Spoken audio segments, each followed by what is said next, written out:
ऊपर ऑलरेडी दिखेगा। वॉल्यूम और प्राइस एक्शन आपके साथ है। आज ये स्टॉक मैं इसलिए मार्क कर रहा हूं क्योंकि ये अपनी 200 डीएमए से बहुत शानदार छलांग लगाने के लिए तैयार है। 199 का प्राइस है और किरण जी आप इस पर राय देखिए। इसमें आपको बहुत बेहतरीन 15 या 20% का सर्किट लगता हुआ दिखेगा क्योंकि जो बाउंस बैक है आज वो आपको 200 डीएमए से आता हुआ दिख रहा है। बेहतरीन वॉल्यूम पर 5,60,000 शेयर ट्रेड हो चुके हैं। राय आपकी ओरिएंट इलेक्ट्रिक पर। 15-17 मार्च से हमने देखा है जो फॉलिंग ट्रेंड लाइन है उसका आज ब्रेकआउट देखने को मिल रहा है और अभी 200 का करीब ट्रेड कर रहा है। 192 का मेरा स्टॉप लॉस रहेगा और टारगेट्स के लिए मैं मानता हूं कि ये जो मूव है वो कम से कम 230 से 235 के 230-235 के टारगेट देखने को मिल जाने चाहिए। वहां पे रिव्यू लेने की सलाह होगी, इधर बेचने की सलाह बिल्कुल नहीं होगी। फिलहाल आपके सामने 10 या 11% तो ये ऑलरेडी ऊपर है। यहाँ पर आपको बहुत बेहतरीन वॉल्यूम अब आता दिख रहा है। मेरे ख्याल से पिछले एक आध मिनट में जब प्रदीप जी ने किरण जी ने आपको टारगेट दिया तो इसमें 1 लाख शेयर वॉल्यूम में और ऐड हो गए और फिलहाल जो वॉल्यूम है आपको कल की वॉल्यूम से बढ़ती हुई दिखेगी। 6,80,000 शेयर। कल जो इसमें वॉल्यूम थी वो लगभग 7 लाख शेयर थी, लेकिन 20 दिन के एवरेज से कंपनी बहुत अच्छी तरीके से ऊपर की तरफ आपको ट्रेड करती हुई दिखेगी। बचे हुए लगभग 50 मिनट के लिए ओरिएंट इलेक्ट्रिक पर ध्यान देते हैं। आज जो इसमें बाउंस बैक है वो बहुत ज़बरदस्त तरीके से आपके सामने आता हुआ दिख रहा है। साथ ही साथ प्रदीप जी मुझे बता रहे हैं कि थोड़ी देर पहले हमने जीएम ब्रूरीज की चर्चा करी थी, वहाँ पर आपको एक बहुत अच्छा बाउंस बैक दोबारा आता हुआ दिखेगा। प्राइस आपके सामने है 377। प्रदीप जी बताइए क्या दिख रहा है आपको? ये एक बहुत शानदार मूविंग एवरेज के आसपास से बाउंस ले रहा है, लगभग 100 ईएमए से। जी हाँ, और जिस तरह के मूव इसमें आज आए हैं आपको ये एक ब्रेकआउट सिनेरियो दिख रहा है क्योंकि 3-4 दिनों से ये जिस रेंज में अटक रहा था उसने इसको पार किया है, अच्छे वॉल्यूम के साथ पार किया है। और साथ ही साथ शैल जी देखिए 21 तारीख से जो काफ़ी रिलैक्सेशन आने वाले हैं उनमें से ये भी एक अहम सेक्टर है जिसके ऊपर हमारी नज़र रहेगी। काफ़ी सारे राज्य ये चाहते हैं कि वो लिकर कंपनीज के लिए कारोबार शुरू करने का मौका बनाए, कम से कम कुछ जिलों में जो ग्रीन जोन है एक तय समय के लिए। इस वजह से इस स्टॉक पर मेरी नज़र है और इस वक्त अगर आप देखें तो ये अपने तकरीबन पिछले 2 महीने के 1.5 महीने के हाइस पर आपको ट्रेड करता हुआ नजर आ रहा है। इस वजह से मैंने स्टॉक पे आपको दोबारा से अलर्ट किया। अजीत आपके क्या टारगेट बनते हैं इस शेयर के लिए? प्रदीप जी देखिए ऑलमोस्ट वी शेप रिकवरी है। जो डिक्लाइन आया था करीब उस पूरे डिक्लाइन को नेगेट कर चुका है जो हाल फिलहाल में डिक्लाइन आया था, और अब मुझे लगता है कि एक माइनर हर्डल है करीब 410 पे। अगर उसको ब्रेक कर पाता है तो 460-470 तक के टारगेट शॉर्ट टर्म में मिलने चाहिए। 460-470 के लेवल आते हुए दिखाई देंगे। अच्छा, हमारे बात करते करते आप देखिए रेडिको खैतान पे भी एक मूव आना शुरू हो गया है और ये देखिए हम आपको इंपॉर्टेंट अलर्ट आज इसलिए कर रहे हैं क्योंकि जब आप लौट कर आएंगे सोमवार को तो ये सारी खबरें आपके सामने होंगी, चल रही होंगी, आ रही होंगी कि कहाँ पे क्या कितना रिलैक्सेशन हो रहा है। इसलिए फिलहाल आपको यहाँ पर मौका दिखाई दे रहा है और ये मार्केट का एक्शन भी उसी की गवाही देता है। श्रीकांत आपकी राय लेना चाहेंगे रेडिको खैतान पे, क्या कॉल देंगे आप? प्रदीप जी वैसे देखिए रेडिको खैतान में भी एक 3-4 दिन के कंसोलिडेशन के बाद एक अच्छी ब्रेकआउट फॉर्मेशन नज़र आ रहा है और ऐसे लग रहा है कि अभी जैसे 322 322 के आसपास ट्रेड कर रहा है, तो जो इमीडिएट टारगेट्स रहेंगे वो रहेंगे 335 के। और अच्छा खासा एक ब्रेकआउट हुआ है 3-4 दिन के रेंज को ब्रेक करने के बाद। वैसे ही काफ़ी सारे स्टॉक्स में फॉर्मेशंस में same similar type of formation बना है, तो मुझे लगता है करंट लेवल से इसे बाय करें और जो स्टॉप लॉस है वो काफ़ी नज़दीक का है। 317 रुपये के स्टॉप लॉस के साथ इसे बाय करें और टारगेट 335 का रखिए। जी चलिए, फिलहाल आपके सामने रेडिको खैतान जो है वो भी अपने 200 डीएमए से एक बहुत शानदार लड़ाई लड़ रहा है और जैसा कि प्रदीप जी कह रहे हैं कि शायद वीकेंड्स पर कोई अनाउंसमेंट आएंगे तो जीएम ब्रूरीज और रेडिको खैतान शायद आपको इन प्राइसेस पर मंडे के दिन ना मिले। इंतज़ार कीजिए और अगर ऐसा होगा तो मैं जानता हूं कि करोड़ों ऐसे इंडियंस हैं जो इस बात को बहुत वेलकम करेंगे कि लिकर सेल्स अब खुल गई हैं। जितना ब्लैक मार्केट दिल्ली में है वो देखते ही बनता है। और फाइनली बाज़ार पर ज़रा और नज़र डालते हैं। आपके सामने प्रदीप जी आपके क्षेत्र का स्टॉक है कैन फिन होम्स। यहाँ पर एक वैल्यूएशन गैप है बहुत ज़बरदस्त तरीके से LIC हाउसिंग फाइनेंस के साथ, और ये स्टॉक हम लोग सुबह से ट्रैक कर रहे थे, और जैसे जैसे RBI गवर्नर साहब श्री शक्तिकांता दास साहब की प्रेस कॉन्फ्रेंस हुई, यहाँ पर आपको वापस तेज़ी आती हुई दिख रही है। 305 का प्राइस है और इसने एक बहुत अच्छी एक EMA तोड़ी है। तो सबसे पहले राय लेते हैं किरण जी से और श्रीकांत जी से कैन फिन होम्स पर, और फिर ज़रा सीमेंट स्टॉक्स पर आपको चर्चा करते हुए हम लोग मिलेंगे। एक चीपेस्ट सीमेंट स्टॉक की मैं आपको राय दूंगा जहां पर आपको बहुत अच्छा वॉल्यूम एक्शन फिलहाल होता हुआ दिख रहा है, लेकिन पहले राय कैन फिन होम्स पर। चल जी, कैन फिन होम्स में 300 का एक अच्छा बैरियर था, आज इसने क्रॉस किया है, तो मेरा मानना है कि ये ब्रेकआउट देखने को मिल रहा है। आपका स्टॉप लॉस रहेगा 297 का, और टारगेट्स के लिए मैं मानता हूँ जो नेक्स्ट रेजिस्टेंस है और जो बहुत बड़ा रेजिस्टेंस है वो करीबन 335 से लेके 340 का है, तो ये टारगेट्स मान के चलने चाहिए, ये प्राइमरी टारगेट्स होंगे। जी चलिए, कैन फिन होम्स पर चर्चा हुई, और जो मिड कैप सीमेंट स्पेस में प्रदीप जी जो सबसे शानदार स्टॉक आपके सामने है वो है JK लक्ष्मी सीमेंट, और यहाँ पर कल बहुत अच्छे डिलीवरी पैटर्न्स थे, इसलिए मैं आपको ये ध्यान दिलाना चाहता हूँ। और आज खबर मिली कि जो इनके 2 ग्राइंडिंग यूनिट्स हैं वो आपको खुलते हुए दिखेंगे। 214 का प्राइस आपके सामने है, और ये मल्टी ईयर लोस के आसपास से बहुत ही इनएक्सपेंसिव वैल्यूएशन से आपको रिवर्स करता हुआ दिख रहा है। JK लक्ष्मी सीमेंट आपके सामने सिर्फ 2380 करोड़ की मार्केट कैपिटलाइजेशन है, बुक वैल्यू आपके सामने 133 है, और PE इसका 12 है। अरसे से ये स्टॉक चला नहीं, और 2 दिन पहले आपने जो JK सीमेंट में तेज़ी देखी थी वो अब आपको JK लक्ष्मी सीमेंट में शायद आती हुई दिखे। 4 लाख शेयर इसमें ऑलरेडी ट्रेड हो चुके हैं, और डेट इस कंपनी ने रिड्यूस किया है। सबसे पहले श्रीकांत जी आप राय दीजिए JK लक्ष्मी सीमेंट पर।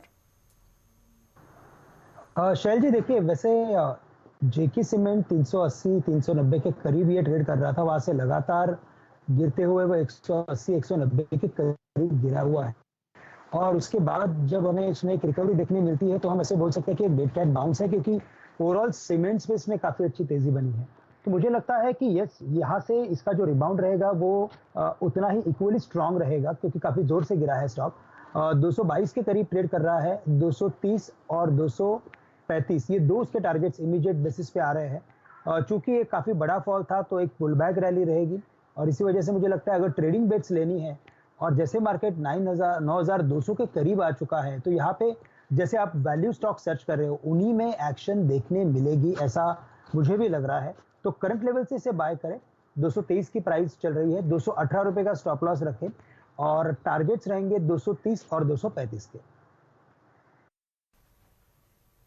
जी सीमेंट स्पेस में मिड कैप्स में खासकर ये सबसे सस्ता आपको स्टॉक मिलेगा।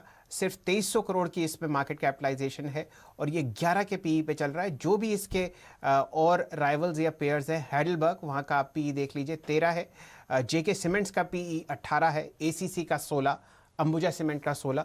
तो इस तरीके के अंडर वैल्यूएशन आपको JK सीमेंट में आती हुई दिखेगी, और यहाँ पर JK लक्ष्मी सीमेंट में माफ़ कीजिए। और अगर आप इसका ट्रेलिंग 12 मंथ्स का सेल देखें तो वो लगभग 4500 करोड़ रुपए है। तो massive under valuation in stocks पर आप ध्यान दे सकते हैं। प्रदीप जी। बिल्कुल, और नजर डालिए बाजार के दिग्गज पे, क्योंकि बहुत ही अच्छे संकेत हैं ये बुल्स के लिए, बहुत अच्छे संकेत हैं ये निफ्टी ट्रेडर्स के लिए, क्योंकि रिलायंस इंडस्ट्रीज ने सुबह के जो हाइस थे उनको पार किया है। अच्छे वॉल्यूम और बिल्डअप आप यहां पर आते हुए देख रहे हैं, और ध्यान रखिए रिलायंस वो स्टॉक है जिसने परसों के दिन लोज से लेकर के बाजार को यहां तक आज ऊपर खींचा है शुरुआत में भी, और आज दोबारा फिर से जो रिकवरी आ रही है उसको भी ये लीड कर रहा है। इस पे किरण जी जरा नजर डालिए, कॉल दीजिए, और अगर कोई ऑप्शन ट्रेड वगैरह भी दिखता हो तो बताइएगा। इस तरह की तेजी 4.5-5% के आसपास की रिलायंस में आप आते हुए देख रहे हैं आज। बिल्कुल, रिलायंस एक अच्छा कंसोलिडेट करके ऊपर चलना चालू कर दिया है। 1200 का एक अच्छा ऑप्शन बैरियर है, उसको रिस्पेक्ट किया है, और जिस तरीके से ये स्टॉक चल रहा है मेरा मानना है कि इमीडिएट आज के सत्र के लिए 1238 1240 के टारगेट देखने को मिल जाने चाहिए। ये नेक्स्ट ब्रेकआउट लेवल रहेगी, इसके ऊपर अगर ट्रेड करता है तो 1300 के टारगेट्स आपको जरूर देखने को मिलेंगे। आपके सारे लॉन्ग ट्रेड्स के लिए 1200 के नीचे आपके स्टॉप लॉसेस होने चाहिए। रिलायंस इंडस्ट्रीज ही लीड करता हुआ दिख रहा है और अगर यहाँ पर आप 1300 तक के लेवल की बात कर रहे हैं तो आप निफ्टी के लिए फिर 9400 9500 के दायरे की तरफ जाते हुए इसको शायद देखेंगे। और एक बात मैं सिर्फ बता दूं, आप जो चार्ट देख रहे थे स्क्रीन पे, वहां आपको ऐसा लग रहा होगा कि दिन के हाईस क्रॉस नहीं हुए क्योंकि वहां पे प्री ओपन के भी कुछ टिक्स शामिल होते हैं। लेकिन अगर आप जिस लेवल पे ये खुला है 9:15 बजे वहां से देखें तो वो तकरीबन 1216 का था, उसको पार कर लिया है। ये इंपॉर्टेंट ट्रिगर होता है ट्रेडर्स के लिए, इसलिए अगर थोड़ी सी ये कंफ्यूजन दूर करनी जरूरी थी तो इस पर आपका ध्यान होना चाहिए। बहुत ही शानदार रिकवरी आती हुई आपको आज के दिन इस स्टॉक में फिलहाल दिखाई दी है। तो RIL लीड कर रहा है इंडेक्स को और इंडेक्स की इस पूरी तेजी में इस समय सबसे बड़ा योगदान दे रहा है। ऐसे में अगर एक पोजीशन कोई लेकर जानी हो किरण जी, निफ्टी या बैंक निफ्टी में कोई कॉल या पुट वीकेंड के लिहाज से कम रिस्क रखते हुए क्या लेकर जाएंगे आप? 9100 का ही कॉल बाय करके चलना चाहिए। एक अच्छा सपोर्ट इसने लिया है, 9200 पे ट्रेड कर रहा है, पर जिस तरीके से 9100 होल्ड किया है, थोड़ा सा इन द मनी का कॉल अगर लेके चलते थोड़ा सा एक्सपेंसिव होगा, पर मेरा मानना है कि ये एक अच्छा खासा मूव दिलाता नजर आएगा। मेरा मानना है कि हम एक बार के लिए सोमवार मंगलवार को 9400 से लेकर 9500 के लेवल्स टेस्ट होते नजर आ सकते हैं, तो उस लिहाज से 9100 का कॉल लेके चलना चाहिए। प्रदीप जी, हम लोग समर थीम डिस्कस कर रहे थे, आपने एक सर्किट लगता हुआ देखा सिम्फनी पर, और मेरे ख्याल से जो इस सेक्टर का बादशाह है वो है वर्लपूल इंडिया। आज इस स्टॉक ने 200 DMA तोड़ा है और 1933 के आसपास आपको एक बहुत ही बेहतरीन ब्रेकआउट आता हुआ दिखता है। बहुत ही कम हम लोग चर्चा करते हैं स्टॉक की, और जब ये चलता है तो वो देखते ही चाल बनती है। वर्लपूल इंडिया आपके सामने 1934 के आसपास दिन का उच्चतम लेवल और शानदार वॉल्यूम फॉर अ चेंज, लगभग 1.5 लाख शेयर आपको ट्रेड होते हुए दिख रहे हैं। किरण जी, ये आपके लिए वर्लपूल में भी मेरा मानना है कि बहुत अच्छी तरीके से एक ट्रायंगुलर पैटर्न का ब्रेकआउट देखने को मिल रहा है। 1900 का आपका स्टॉप लॉस रहेगा, 1954 पे ट्रेड कर रहा है, और टारगेट्स के लिए मैं मानता हूं कि 2200 के करीब जाते हुए देखेंगे। जी किरण जी, 1955 का प्राइस आपके सामने है। इसका सर्किट मैं इसलिए चेक कर रहा हूं क्योंकि आपने सिम्फनी में आज सर्किट लगता हुआ देखा, ब्लू स्टार में बहुत ज़बरदस्त तेज़ी देखी, और वर्लपूल जिसमें overseas parent US company 75% stake रखती है, तो बिल्कुल ही ये लिक्विडिटी की कम कंपनी है, और आपको आज इसमें लगभग 2100 रुपये तक का प्राइस का सर्किट है। ये तो समय ही बताएगा कि लगे या नहीं लगेगा। 2172 का सर्किट है। फिलहाल आपके सामने 1940 का प्राइस और शानदार ब्रेकआउट। स्टॉक आपके सामने 20 मार्च के हाइस के आसपास चल रहा है और 128 रुपये की तेज़ी साथ ही साथ आपको इस स्टॉक में आती हुई दिख रही है। समर थीम है, जितने भी ब्राउन गुड्स और वाइट गुड्स हैं ये कंपनी बनाती है। Freezes, air conditioners, washing machines और ख़ासकर AC सेल्स जो इस कंपनी की हैं वो आपको बहुत अच्छी तरीके से बढ़ती हुई दिखेंगी। एक ही लिस्टेड स्टॉक है जहां पर आपको ये AC कंपनीज का फ़ायदा दिखेगा। जो इसके 2 ग्लोबल कंपेटिटर्स हैं सैमसंग और LG, वो लिस्टेड नहीं है, लेकिन फ़िलहाल आपके सामने वर्लपूल पर एक बहुत शानदार तरीके से ब्रेकआउट आता हुआ दिख रहा है। स्टॉक पर नज़र रखिए और आपको इसमें एक बहुत अच्छा मुनाफा आता हुआ दिखेगा। फिलहाल आपके सामने जो प्राइस मूवमेंट है वो वर्लपूल में आ रहा है। और प्रदीप जी थोड़ी देर पहले चर्चा कर रहे थे बैंकिंग स्पेस की, वहां पर नजर डालते हैं। प्रदीप जी बताइए, आपने क्या देखा? इंडसइंड बैंक शैल जी, जिसकी कल ही आपने चर्चा की थी कि यहाँ पर FIIs की ओर से बाइंग आ रही है, और देखिए कुछ दिन पहले ऐसी भी जानकारी मिल रही थी कि कुछ और फॉरेन इंस्टीट्यूशंस जो खरीदारी कर रहे हैं, मुमकिन है कि उनको एक तरीके से प्रोमोटर्स का सपोर्ट हासिल है या उनके बिहाफ पर बाइंग हो रही हो, ऐसा लगता था।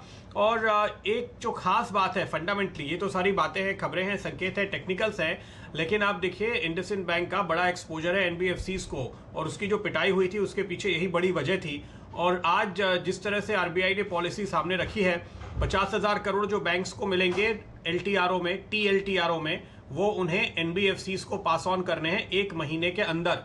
और इसके साथ साथ थोड़ा पैसा शायद छोटे NBFCs में या फिर हाउसिंग फाइनेंस कंपनीज में या फिर MFIs में आता हुआ आपको नजर आएगा। दूसरे दूसरे जरिए से, जो दूसरा 50,000 करोड़ है सिडबी, नाबार्ड और एनएचबी का। तो इस वजह से यहाँ पर आप ये मूव देख रहे हैं। मुझे तो काफी इंटरेस्टिंग दिख रहा है अजीत।